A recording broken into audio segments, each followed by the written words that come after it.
você pega os primeiros versículos ou primeiros versos, você vai entender que é uma oração de Davi. É ele orando e pedindo que o Senhor seja o estandarte daquele exército, pedindo para que o Senhor já dê a vitória, que o povo, aqueles que estão com ele, possam chegar e vencer os inimigos diante daquilo. É uma oração intercessora, é uma oração que pede que o Senhor receba tudo aquilo que vai ser oferecido a Deus, como holocausto, ofertas e até despojos que foram pegos diante de uma guerra depois do final dela. Então Davi, ele não sai, ele não mexe o pé dele sem antes orar ao Senhor. Ele não coloca o exército dele em campo enquanto ele não ora ao Senhor. Então, amado, quando a gente começa e observa que ao toque desse louvor, o que isto queria trazer para o povo, o que ele queria trazer para o exército, confiança e esperança. Ele queria que o povo não confiasse na força do seu braço, mas no Deus daquele ao qual eles serviam, onde eles estavam sendo levados, e quem ia dar vitória a eles era o Senhor dos exércitos. Aleluia. Então, amado, nós observamos que a guerra que nós estamos travando, nós precisamos confiar no Senhor. Você tem confiado no teu Deus? Você tem confiado no teu Deus? A igreja está aqui comigo? Glória a Deus! Eita, meu Pai! Olha, abrindo aqui para nós, ele fala no verso 7 dessa maneira: alguns confiam nos seus carros de guerra e outros nos seus cavalos. Lá em Jeremias 17, verso de número 5, a palavra diz assim: assim diz o Senhor, maldito é o homem que confia nos homens, que faz da sua humanidade mortal a sua força, mas cujo coração se afasta do Senhor. Você já viu que tem muita gente que confia na força do seu próprio braço? Quando ele está dizendo maldito homem, ele está dizendo assim: eu amaldiçoarei o homem que confiar no próprio homem e tirar aquilo que é de Deus. Ele fala que a glória dele não reparte com ninguém. Então, amado, não adianta você achar que você vai fazer, que é a tua palavra que vai mudar, que só acontece porque você está. Ei, não, o Senhor está dizendo: ei, quem dará a vitória sou eu. Então, não importa a guerra que você esteja, não importa a batalha que você tenha travado, porque quem está nela é o seu Deus. Então eu tenho confiado nisso, eu tenho acreditado nisso. Nós, amados, temos que entender por onde o Senhor ele está nos levando, o trilho que ele está colocando. Sabe, quando você vê o salmista falando que muitos confiam em seus carros de guerra, nos seus cavalos, estão trazendo uma falsa esperança. Quantas pessoas acreditavam: ah, não, se colocar um homem lá no governo, ele vai mudar tudo. Quantas promessas foram faladas de homens e nada mudou, nada aconteceu, porque não é o homem quem vai fazer, não é o sistema que vai fazer, não é o governo que vai fazer. Quem vai fazer é aquele que está à destra do Pai, aquele que tem um nome todo poderoso, aquele que, dando uma ordem, tudo muda e acontece. Então, o nosso Senhor Jesus, Ele está dizendo para nós: confia em mim. Confia em mim e não viva uma falsa esperança. Não acredite, porque a própria palavra diz que você vai ouvir os rumores dizendo: estourou a paz. a paz agora é mundial. É onde aí muita gente vai se enganar, porque essa paz é falsa. E a palavra do Senhor diz assim, Jesus disse, eu dou a verdadeira paz, e não a paz que o mundo te dá. Então, a verdadeira paz está em Cristo. Então, quando ouvido rumores, agora existe uma paz mundial, é uma falsa esperança.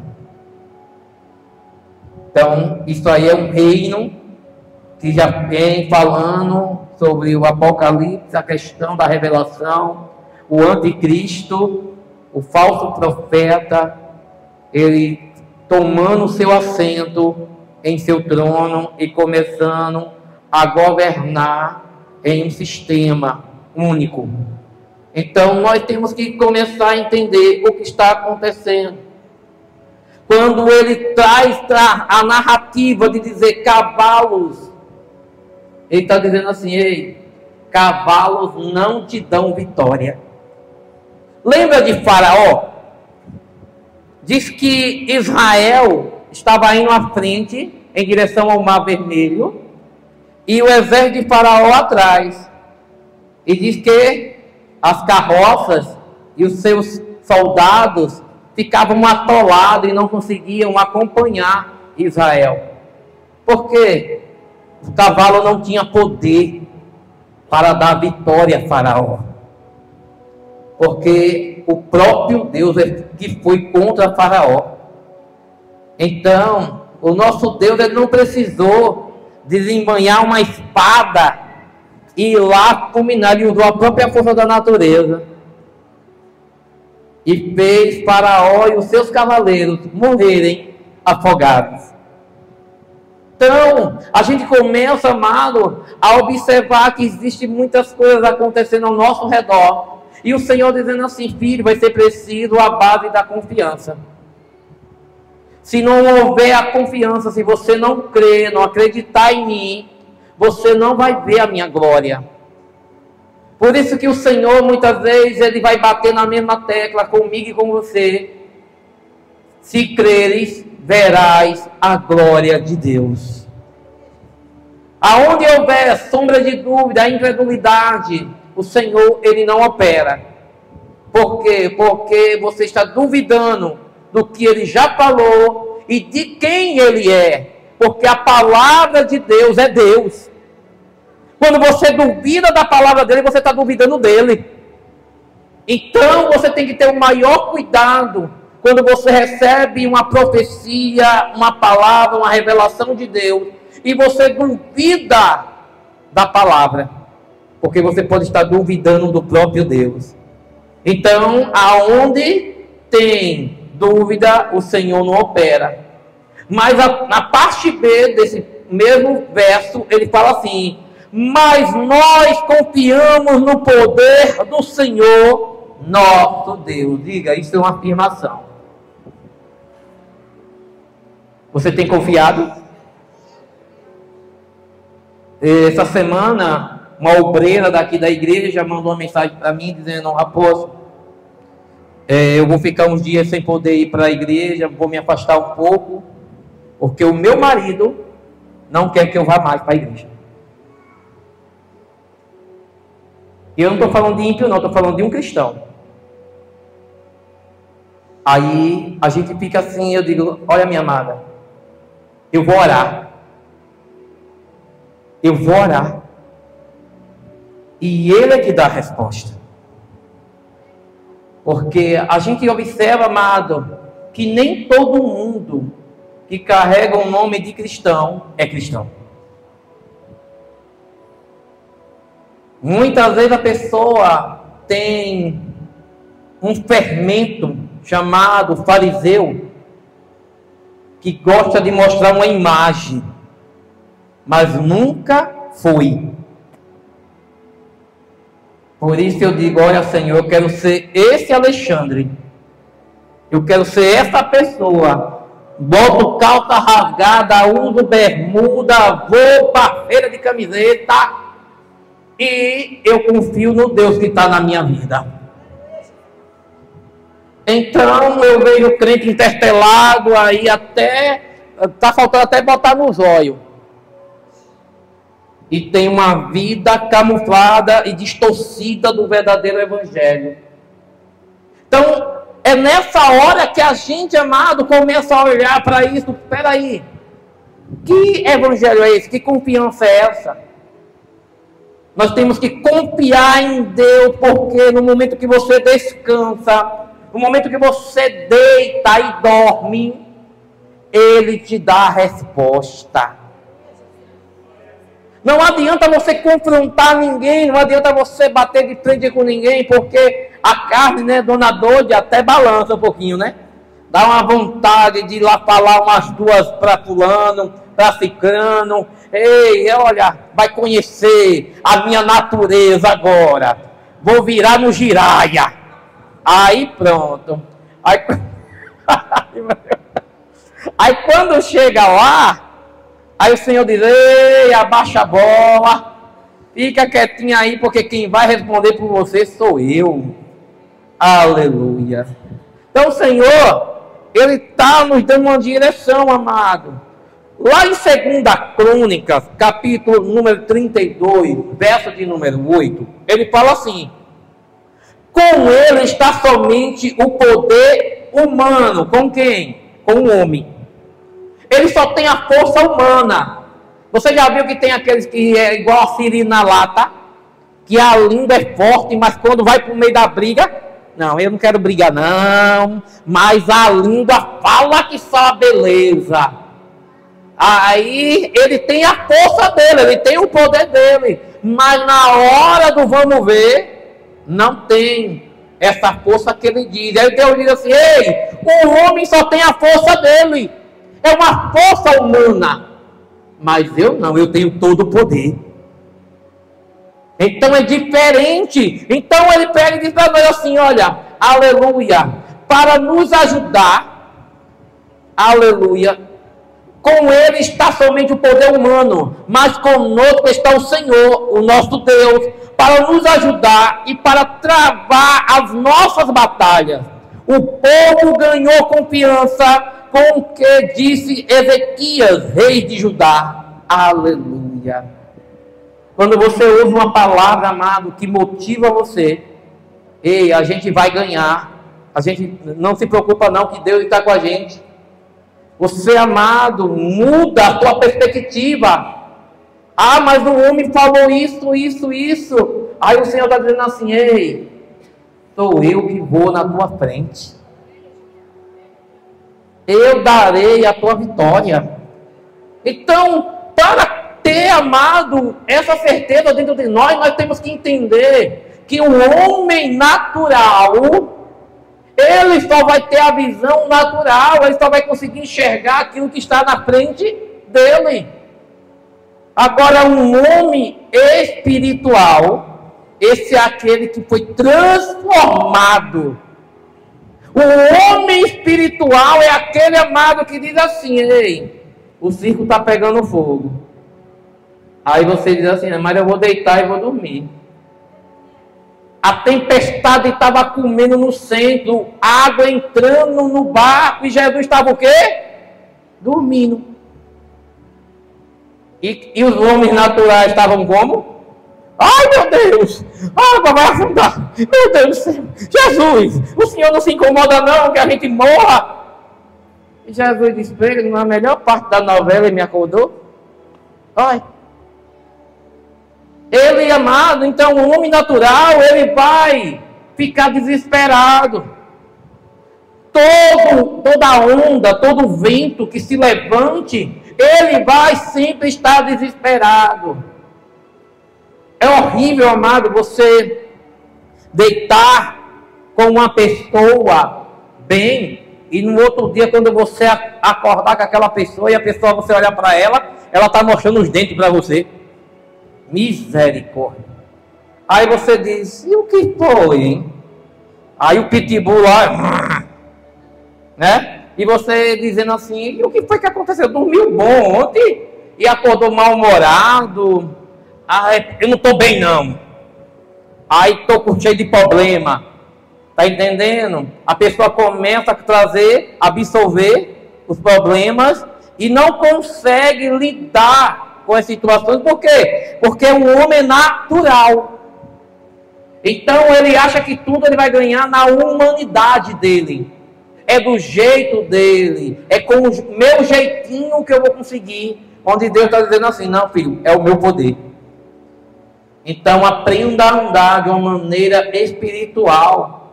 Não se torne uma pessoa que está sempre sendo abalada, porque o salmista ele fala que aqueles que confiam no Senhor são como os montes de Sião, e que não se abalam, mas permanecem para todo sempre.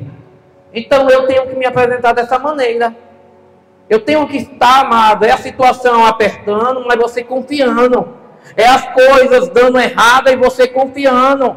Por quê? Porque Deus, Ele é Deus, Ele continua sendo Deus das coisas boas, como também das coisas ruins, das portas fechadas, como também das portas abertas. Se está vivo, Deus é Deus do vivo. Se morreu, Deus continua sendo Deus, aleluia.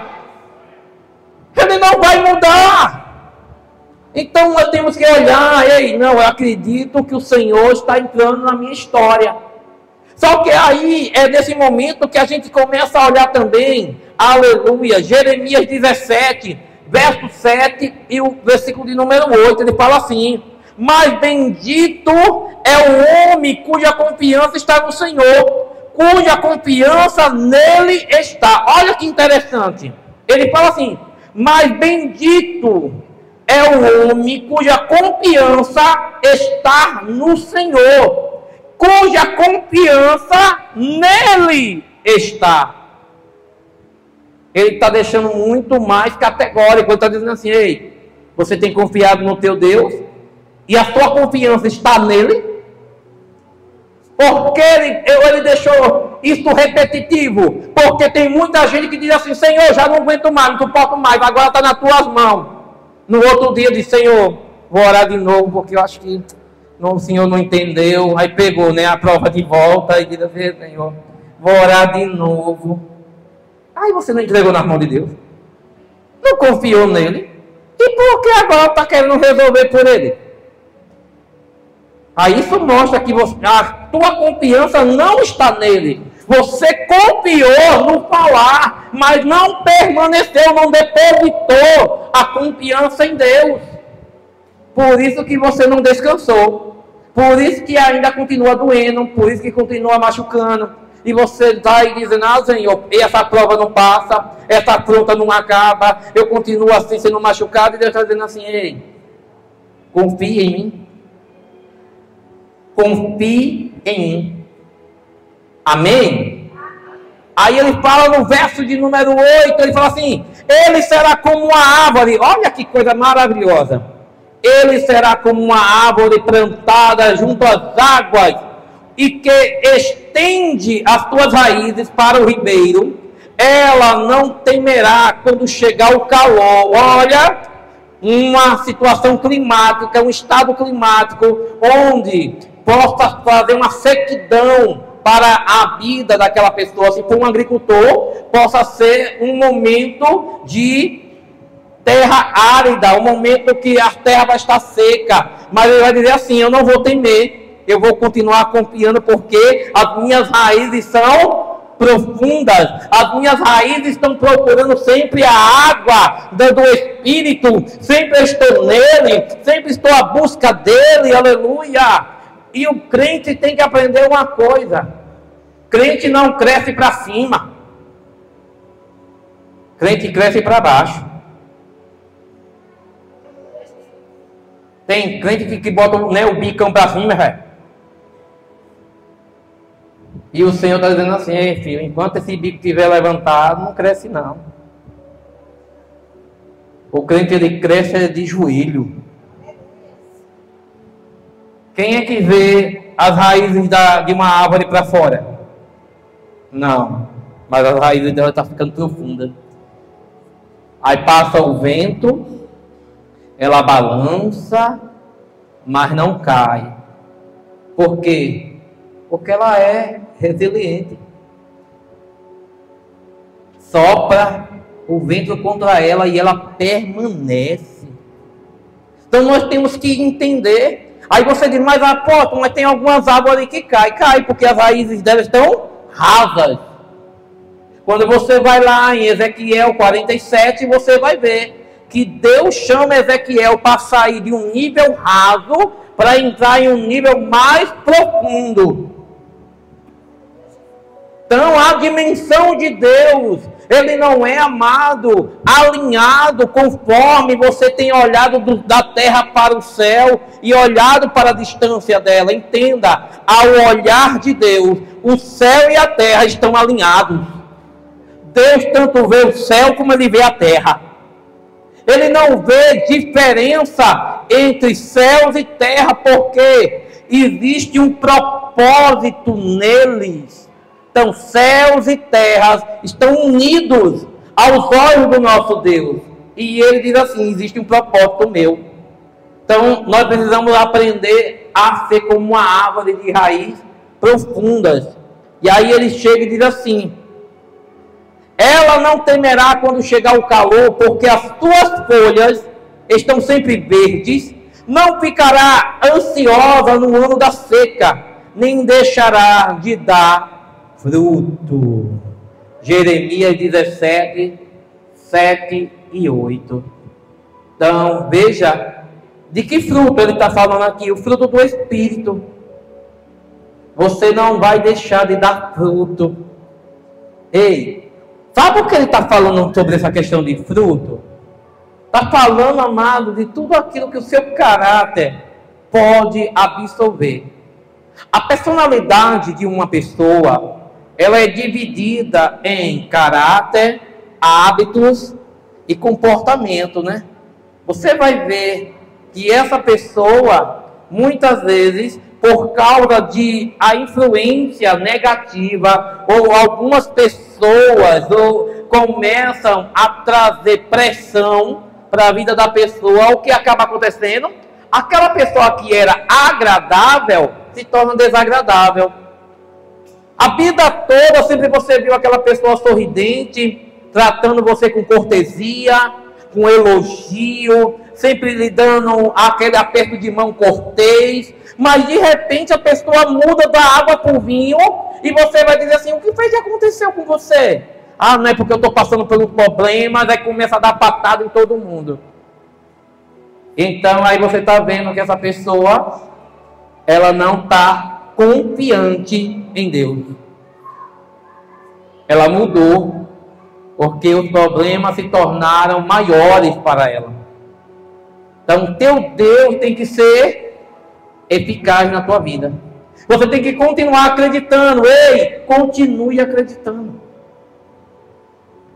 Por isso que muitas pessoas acabam perdendo posição, acabam perdendo a sua função, acaba perdendo, amado, até o teu lugar. Por quê? Porque aonde era para ela permanecer firme, sem fraquejar, sem falhar, acabou falhando. Só que a palavra do Senhor nos diz assim, que o nosso Deus é o Deus de Jacó. E o que isso quer dizer, apóstolo? Olha para esse crente que está do teu lado aí. Olha mesmo no carocinho dos olhinhos de pitombinha. Não é? Nos olhinhos de pitomba, que está escondido. Aí você diga assim para ele, ei, o nosso Deus é o Deus dos fracos. Você entendeu isso? O nosso Deus, quando você ouve essa frase, o Deus de Jacó, ele está dizendo o Deus do fraco. É aquela pessoa que muitas vezes está dizendo, eu não posso, eu não consigo, eu não tenho, eu não sei como fazer. Aí o Senhor diz assim, mas eu sou o teu Deus. Por isso que Davi era o cara, amado, segundo o coração de Deus. Não era porque Davi era perfeito. Era porque Davi era um cara que se arrependia e reconhecia a fraqueza dele. Às vezes, amado, escuta isso, não é o apóstolo Alexandre que está dizendo, mas é alguns teólogos que falam que Davi, ele não cometeu adultério, porque na lei judaica, naquele tempo, todo homem adulto que se alistava para ir para uma guerra, ele deixava a carta de divórcio na mão da esposa. Aí eu digo, eita, aí quer dizer que a gente aprendeu errado. Eles entregavam a carta. E uma breve janela a gente vê que Urias, quando Davi diz assim, Urias, vai para a tua casa, vai lá deitar com a tua esposa e fica lá com ela. Urias não quis voltar. Ele disse, enquanto os meus irmãos estão lá na guerra perecendo, eu irei para minha casa para repousar? De maneira nenhuma. Por quê? Ele já tinha deixado a carta de divórcio com ela. Já tinha assinado. Todo soldado que saía para a guerra assinava a carta de divórcio e entregava na mão da esposa. Porque se ele morresse na guerra, ela estava divorciada e poderia casar com outro. Mas se ele não morresse, ela rasgava a carta e continuava o casamento. Então, quando Davi viu Betseba, ele pegou uma mulher que, segundo os teólogos, ela já estava com a carta de divórcio na mão. Então, Davi não cometeu o adultério, mas sim arquitetou o assassinato de Urias. Esse foi o pecado de Davi que é marcado. Então, por medo, porque Betseba estava grávida, foi lá dizer, olha, você que é o pai, viu? Aí Davi disse, agora lascou. O caba tá aí, né? Não morreu na guerra não, ele tá aí. Então, vou mandar ele para a frente de guerra. Ser um dos primeiros, um dos peões. Porque na frente, no instante morre. Por quê? Qual é a estratégia de guerra? Primeiro a gente coloca os fracos. A gente coloca os fracos como isca. Porque o exército inimigo vai trazer a sua infantaria, vai derramar todo o seu poder de guerra e vai matar alguns, uns poucos, enquanto a gente está com o forte se preparando para contra-atacar. Bem assim um tabuleiro de xadrez. Quem são os primeiros que estão na frente? Os peões. Aí ele mandou os peões ir para morrer. Vai lá. E a carta foi essa: coloca Urias na frente do campo de batalha. Então, aí isso acaba acontecendo. Então, nós, amados, observamos que no verso de número 8 ele fala assim: eles tropeçarão e cairão. Todo homem que confia na força do seu próprio braço, ou em outra tradução dizendo, confia no próprio homem, eles vão se dobrar e vão cair. Muita gente a gente vê, amado, uma arma que o inimigo sabe usar na vida de um homem, onde ele mesmo não percebe, se chama orgulho. O orgulho consegue tirar até um anjo do céu. O orgulho afunda qualquer empresa. O orgulho acaba qualquer casamento.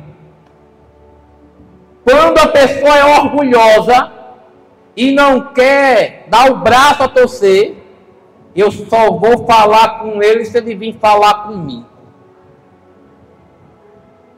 E aí pronto, começa aí o diabo diz assim: é tudo isso que eu quero. Por quê? Porque ele vai encontrar em você a brecha que ele quer inseminar, botar, amado, mais coisa. O que é que ele vai colocar? Você está lá com um bicão, Então eu vou falar com ele se ele vir falar comigo. E aí ele vai dizer assim: fique aí olhando as redes sociais. Deixa ele lá sozinho. E daqui a pouco o inimigo coloca na sua mente frieza. Você pode passar pintada de ouro. Ixalá! E ele nem vai olhar, nem vai sentir nada. Por quê? Por causa do orgulho. O inimigo, ele começa a colocar em você, sabe o quê? Descontentamento. Onde outra hora só encontrava qualidade, você é a mulher do meu sonho, minha Gisele, né? Meu paraíso, jardim do Éden, antes de Adão e Eva ser expulso. Aí você só via a qualidade. Na hora do orgulho, e nada, ela presta, não faz nada de bom, só me dá raiva. É a pessoa que sempre só fica só me contrariando. E sempre falando coisas que o inimigo está dizendo assim: obrigado, obrigado, obrigado pelo seu orgulho, obrigado pelo seu orgulho, porque quanto mais orgulhoso você é, mais semente ruim ele coloca em você. Quando menos espera, o relacionamento está como? Acabou. Cada um vai para onde? Para a casa da China. Cada um pega seu beco e cada um vai viver a sua vida. Por quê? Por causa do orgulho. Eu não quero falar, eu não quero olhar, eu não quero dizer. Então, amado, é desse jeito. Então a gente precisa observar. O orgulho é uma ferramenta para o diabo operar em todas as áreas de um homem. Então não dê essa brecha para ele. Não abra essa brecha. Para casais, discutiu. Vai dormir na sala. Na sala coisa nenhuma. Vou dormir aqui também. Esse negócio de dormir na sala é o que o diabo quer. Depois coloca os pensamentos ruins, né? Começa a pensar em coisas ruins. Não, é dar o braço a torcer, resolver o problema antes que o dano aumente. O inimigo, amado, escuta, não quer dizer que você tem que ter um relacionamento perfeito. Meu Deus, esse foi o homem que eu sonhei e pedi a Deus. Está no céu, o homem perfeito, Jesus. A mulher perfeita também já foi levada. Disse que era perfeita, Eva. Mas ela deu um pontapé em Adão que arrebentou com todos nós. Lascou todo mundo aqui. Então, aí é o que acaba acontecendo. Nós temos que entender o que está acontecendo no meio cristão. O que o inimigo está fazendo, quais são as armas que ele está usando para poder acabar com o relacionamento, com tudo aquilo que você preza, com tudo aquilo que você sonhou, com tudo aquilo que você tem falado com o teu Deus. Amém? Amém. Glória a Deus. O seu casamento é de Deus, sim ou não? Sim ou não? Eita, tem que acreditar assim, Senhor, digo que sim ou não. Meu Deus. Tem que dizer que é sim. Aleluia. Tá? Ele fala lá em Isaías 2, verso 11 e o verso 17, fala assim: os olhos do arrogante serão humilhados e o orgulho dos homens serão abatidos.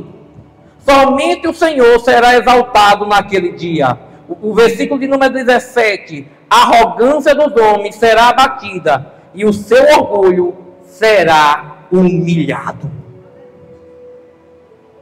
Para você ver, a própria palavra que diz: orgulho, arrogância, o Senhor vai humilhar. Ele vai arrancar isso do homem, porque isso não agrada o coração do Senhor. Então, tem muitas pessoas que preferem deixar o orgulho tomar conta, deixar destruir tudo. Aí depois que o leite é derramado, ele fala: olha, se eu soubesse eu tinha olhado melhor, né? Tinha evitado, mas não pensou, deixou o orgulho tomar conta. E acabou perdendo, tá? Aí ele fala na parte B do verso de número 8, ele fala assim: mas nós nos levantaremos e ficaremos firmes. Quem já caiu? Agora, quem já caiu espiritualmente? Quando a gente fala caiu, né? Aí a pessoa diz: eu já caí, foi muito. Tem gente que pega topada sozinho, né? No próprio pé, tropeça com o próprio pé, que eu digo, misericórdia. Então, agora, quando a gente fala espiritualmente, é algo muito mais profundo. Porque a queda do homem espiritual, ele faz o homem se sentir envergonhado. Mas de quem? Dos homens? Não, de Deus. Ele se envergonha de Deus. Então essa queda, ela faz você ficar prostrado, faz você ficar com medo, você fica desanimado, desmotivado, às vezes não quer mais fazer aquilo que você fazia, fica se escondendo, se esquivando. Aí o Senhor está dizendo assim: ei, lá no livro do profeta Miqueias, capítulo 7, verso de número 8, ele fala assim: ó inimiga da minha alma, eu caí, e hoje tu riste de mim, mas eu me levantar-me-ei. Amém? É a sua atitude que vai mudar.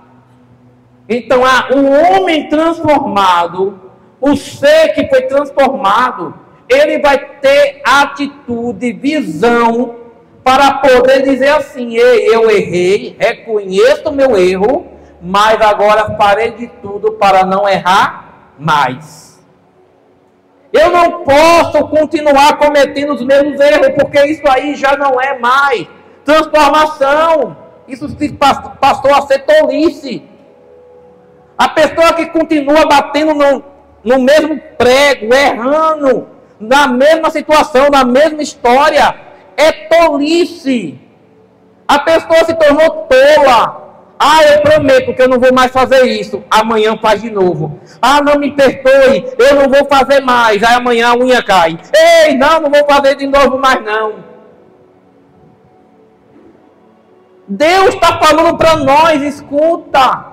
O homem transformado, ele é transformado uma vez só.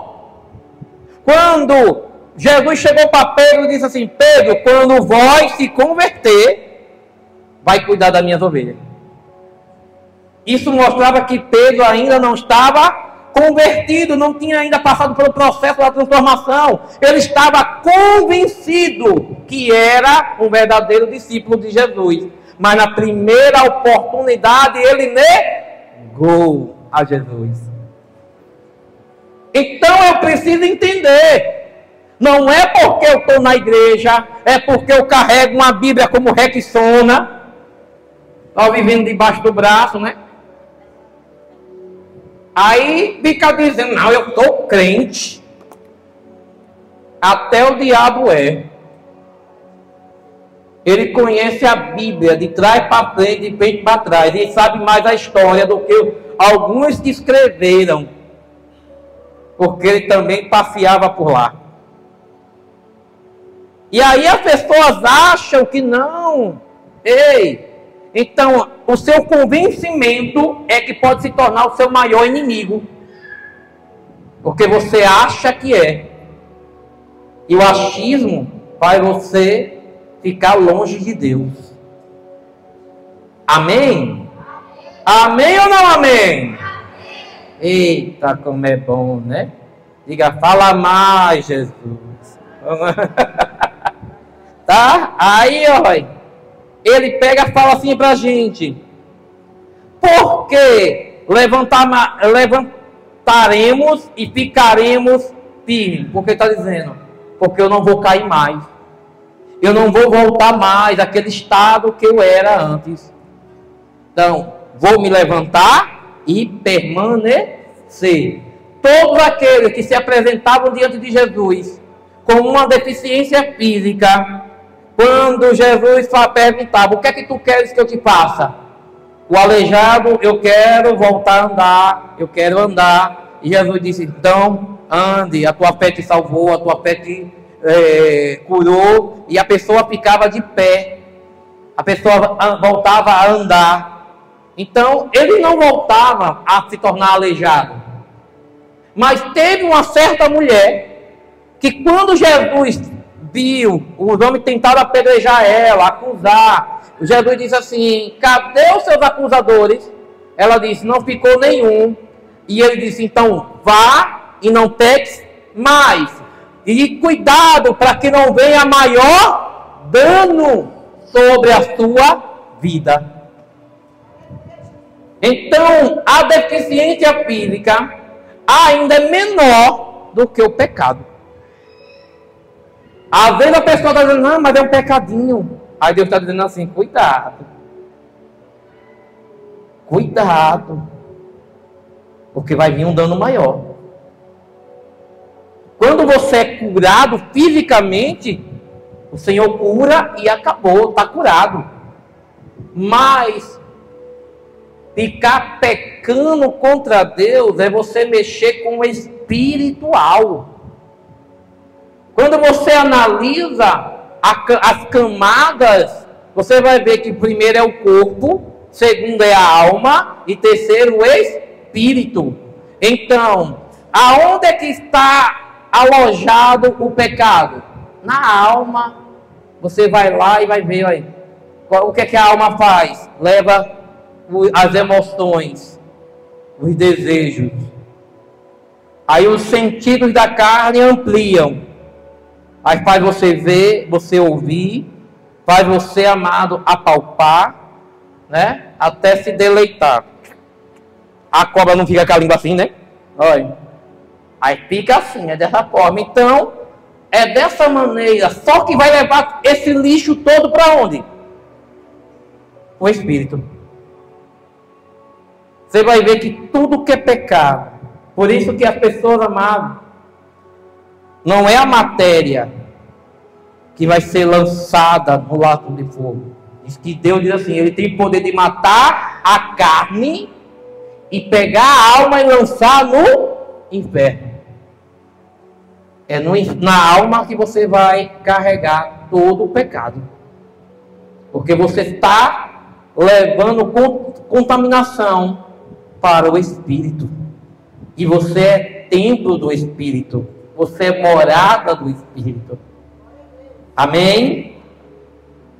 Para encerrar, aí ele fala bem assim, Salmo 37, verso 24: ainda que tropece, não cairá, pois o Senhor o toma pela mão.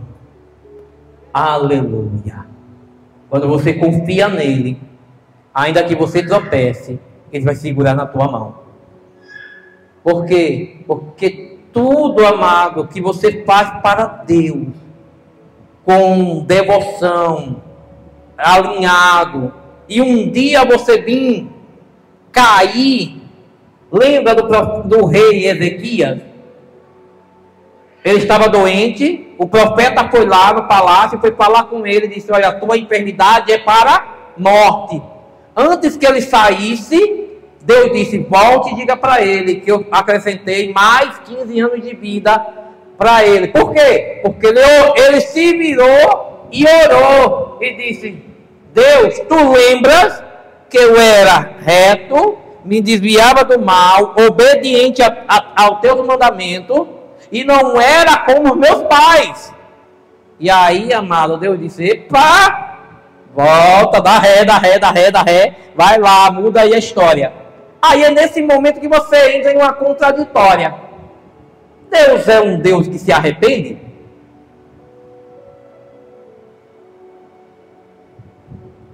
Aí é muita... Porque o homem, ele gosta de colocar uma imagem de um Deus que ele não pode se arrepender. Ele não erra.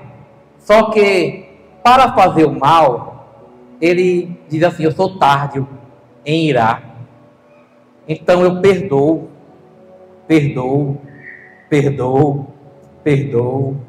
porque isso, amado, é da natureza de Deus. Então ele viu Ezequias: ah, filho, você se atrapalhou, né, errou o caminho, vai morrer. Ah, não, mas eu andei reto na tua presença. Eu só desviei um pouquinho, eu fraquejei, mas o Senhor disse: vou dar mais 15 anos de vida. Para quê? Para você organizar a sua casa. Ele disse: bote a sua vida de volta no altar. Então é dessa forma que Deus está chamando a gente, igreja. Tá? Aí, para encerrar, ele fala assim para nós: pois eu estou certo de que Deus, que começou esse bom trabalho na vida de vocês, vai continuá-lo até que ele esteja completo no dia de Cristo Jesus. Filipenses 1:6. Então, aquele que começou a boa obra na tua vida, ele é fiel para cumprir. Amém, igreja? Fica de pé e dá uma linda salva de palmas para Jesus aí. Ele é maravilhoso. É bom estar na presença do Senhor. E Ele está trazendo para nós essa visão, amado, de confiança. Eu tenho que continuar confiando em Deus. Eu tenho que viver na dispensação do Senhor. Eu não posso mudar. Eu tenho que adorá-lo. Eu tenho que continuar louvando e exaltando o nome desse Senhor. Tá? Então, é confiar. Eu peço que você segure na mão de uma pessoa que está aí do teu lado. Segure na mão dela. Eu quero orar pela tua vida. Aleluia. Ele é tão maravilhoso. Sabe aquele um corinho? Eu já estou sentindo vontade de cantar esse corinho. Deus está. É dó maior. Dá dó maior para mim, vá. Aleluia. Ele é bom e maravilhoso. Ai, segura na mão dessa pessoa. Oh, aleluia. Oh, Senhor. Aleluia. Deus está aqui.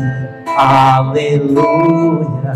Tão certo como o ar que eu respiro, tão certo como a manhã que se levanta,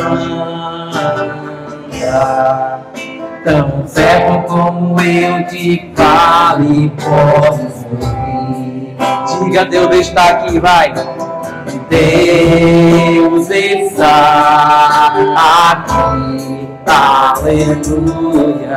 Tão certo como aqui eu respiro, Tão certo como a manhã que se levanta, tão certo como eu te falo e pode me ouvir. Diga: Deus está em nós. Deus está em nós. Tão certo como o ar que eu respiro, tão certo como a manhã que se levanta, tão certo como eu te falo e pode ouvir. Deus está aqui, aleluia. Tão certo como o ar que eu respiro, tão certo como a manhã que se levanta, tão certo como eu te falo e pode ouvir. Fecha teus olhos. Pai, nós sabemos que a tua presença está aqui, que o Senhor está conosco. Meu Deus, nós agradecemos pela tua grandeza, Nós agradecemos pela vida de cada filho, cada filha do Senhor. Cada pessoa, meu Pai, que está disponibilizando, meu Pai, para estar diante da Tua presença. Meu Deus, como o Senhor revelou a palavra transformação, meu Deus, é disponibilidade de agir, Senhor, além do estado físico. É a pessoa, meu Pai, que está dizendo, Senhor, ainda que eu não tenha força, mas eu vou continuar. Ainda, meu Pai, que tudo se levante de maneira contrária, eu vou continuar confiando no Senhor, porque eu fui transformado, eu não sou mais desse mundo, eu não ando mais conforme as normas daquilo que Ele tem passado para a minha vida. Senhor, eu nasci em Ti, então Deus da glória, nós vivemos de uma maneira diferenciada. Nós acreditamos no Senhor Jesus, nós acreditamos no Senhor Pai, nós acreditamos no amigo Espírito Santo, nós acreditamos, Senhor, em tudo que os nossos irmãos fizeram na antiguidade, na igreja primitiva, porque, meu Deus, o Senhor transformou a vida daquelas pessoas, da mesma forma que o Senhor está transformando a nossa vida hoje. Então, Senhor da glória, nós só temos que dizer que o Senhor está aqui, que o Senhor está aqui, que o Senhor está aqui, Senhor. Obrigado porque o Senhor está na minha vida e está na vida do teu povo. Obrigado, Senhor. Obrigado, Senhor Jesus. Obrigado pela tua doce presença. Tão certo como eu que falo e pode me ouvir. Diga-me, Deus. Aleluia, tão certo como o ar que eu respiro, tão certo como a manhã que se levanta, tão certo como eu te falo e pode me ouvir. Você pode dar uma linda salva de palmas para Jesus? Oh, aleluia!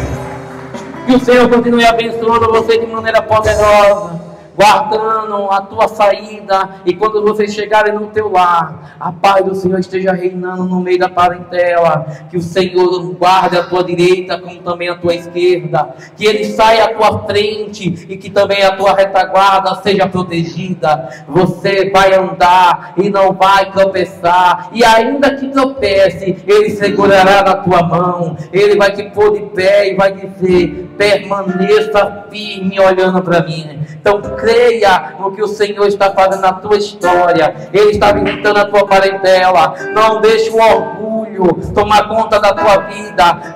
Destrua isso hoje, todo sentimento negativo. Que eu agora, Senhor, eu anulo, eu decreto a falência em nome do Senhor Jesus. Essa igreja é sarada, essa igreja é abençoada, é uma igreja fértil, é uma igreja que produz e multiplica. Senhor, o teu povo é abençoado. Então nós louvamos por tudo. Que a graça do nosso Senhor Jesus Cristo, o amor de Deus Pai Todo-Poderoso e as doces consolações do Espírito Santo estejam na vida de todos. E a igreja do Senhor diz: não saia da paz do Senhor, teu irmão, em nome de Jesus. Quinta-feira estará com a gente o apóstolo Valdeci.